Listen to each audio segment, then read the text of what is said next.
And I would say he was given a good or proper reception, one that he deserves as the head of state. But then he should not take that to mean that the people are with him entirely. I mean, it's very important because for people like ourselves who interact with the public every other time, the people are, the disconnect is there.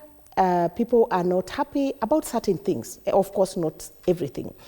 And especially the issue of economy. Our people are business people and they are actively involved in agricultural processes and so many other activities.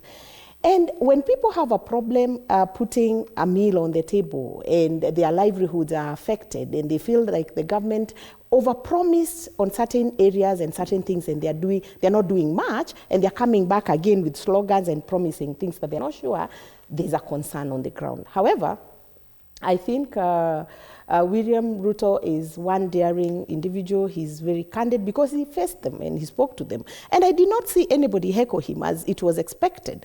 But I'll tell you this, the problem is that there has not emerged, or the person who purports to come from the region, or he comes from the region in the name of the DCP party leader, who is always on the ground talking to the people in vernacular and even at times on national television like here and telling the people that heckle the president, you know, do not listen to the members of parliament aligned to UDA. And it is the truth. I mean, all this is on record. Or when you see these people, you know, protect me and all these kind of things, it is not selling. Do you believe there's this perception that there's a wave of exodus from the DCP party? Okay. From what I observe, the DCP party and their party leader initially, just like William Ruto came to Mount Kenya in the year 2022 and promised and made people quite mesmerized and happy and listened to him.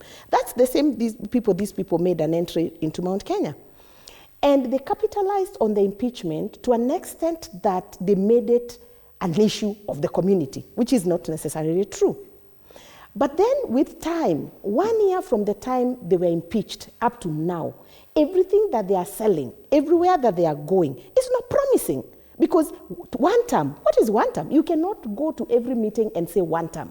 You go to every meeting and whine. You go to every meeting and sell to us anger and bile just because you are discontented as an individual, not as a community. This is not a community affair. It is a personal affair.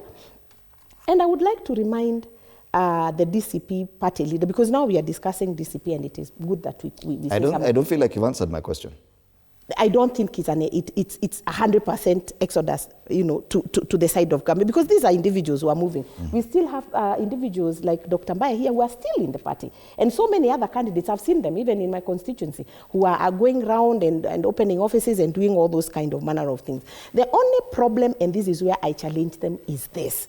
There's no alternative that they are offering. All right. Theirs is noise. Mm-hmm. Selling, spitting bile everywhere and demonizing the president as if they were not part of the presidency, as if they are not part of the people who put this government in power. All right. You see? President William Ruto returns to Mount Kenya, of course, buoyed by that win in Mbeere North.